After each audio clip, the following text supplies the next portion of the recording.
안녕하십니까, 박사입니다. 블라디미르 푸틴 러시아 대통령은 상트페테르부르크 국제경제포럼에 앞서 해외 통신사 대표들과 간담회를 가졌습니다. 푸틴 대통령은 미디어에 상당히 개방적입니다. 이런 이벤트는 조 바이든은 물론이고 중국의 시진핑도 절대 하지 않습니다. 사실 푸틴과 인터뷰하는 것은 불가능하지 않습니다. 공개된 이벤트에서 그는 최대한 질문을 받아주고 성의껏 대답을 해줍니다. 그는 이 자리에서 현재 정세와 관련해 많은 말들을 했습니다. 푸틴 대통령은 미국이 자국의 위험에만 관심이 있으며 글로벌 야심을 실현하기 위해 우크라이나 위기에 개입하고 있다고 말했습니다. 그는 러시아에 대한 미국 정책의 변화 가능성에 대한 질문을 받고 그것은 미국 자체와 현실 인식에 크게 좌우된다고 말했습니다.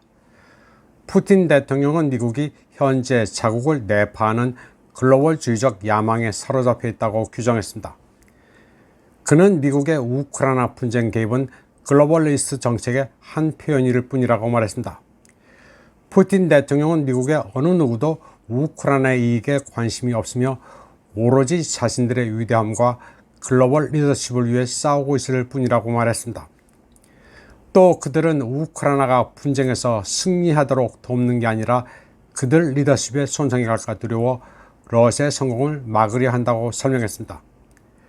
푸틴 대통령은 글로벌리즘 야망은 미국 자체에 해롭다면서 미국이 직면한 가장 큰 도전으로 높은 인플레이션과 막대한 부채를 꼽았습니다.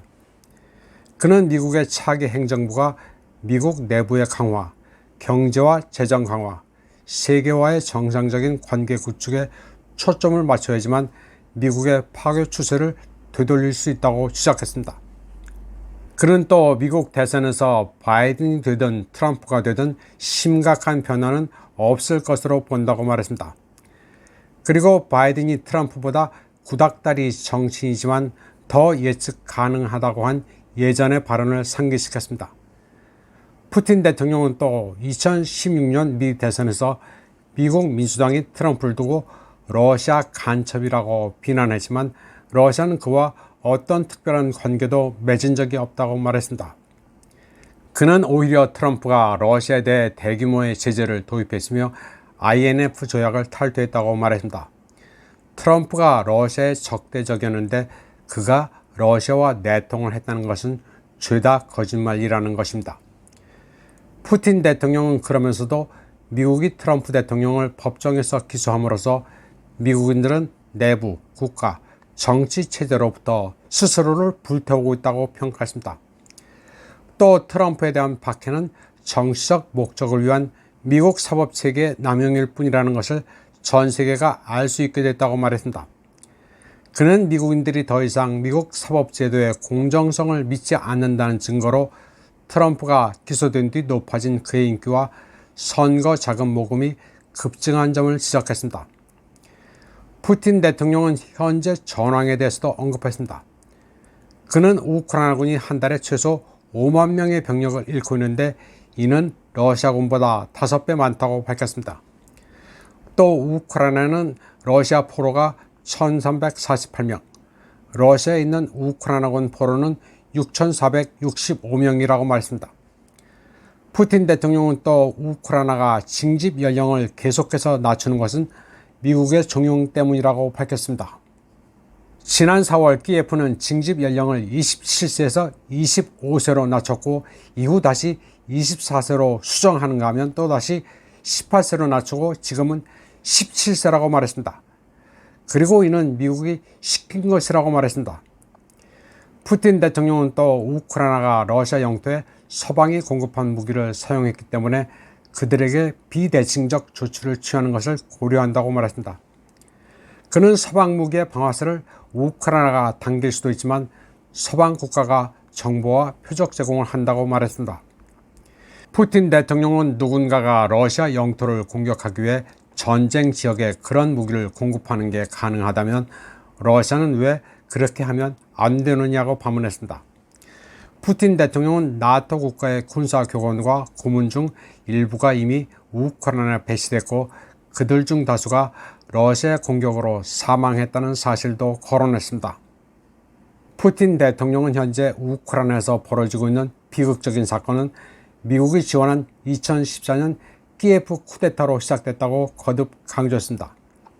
그는 서방의 많은 사람들은 러시아가 우크라이나에서 전쟁을 시작했다고 믿고 있으며 이 비극이 어떻게 시작되는지 기억하고 싶어 하지 않는다고 말했습니다.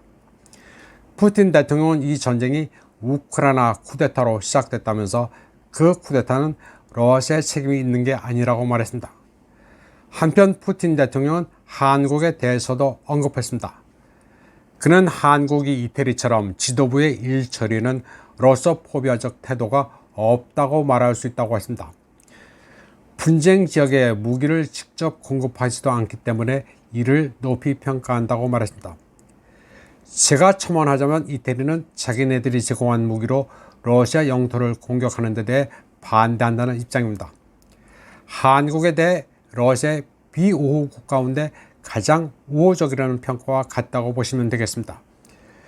그런데 한국이 분쟁 지역에 무기를 직접 공급하지 않아 이를 높이 평가한다고 한 뒤 이어서 한 말도 주목해야 합니다. 푸틴 대통령은 러시아가 모든 종류의 움직임이 일어나고 있음을 확인했다고 말했습니다. 미국 기업들이 우크라이나의 전투 지역에 후속 배치할 무기를 획득하고 있으며 러시아는 이를 면밀히 관찰하고 있다고 했습니다.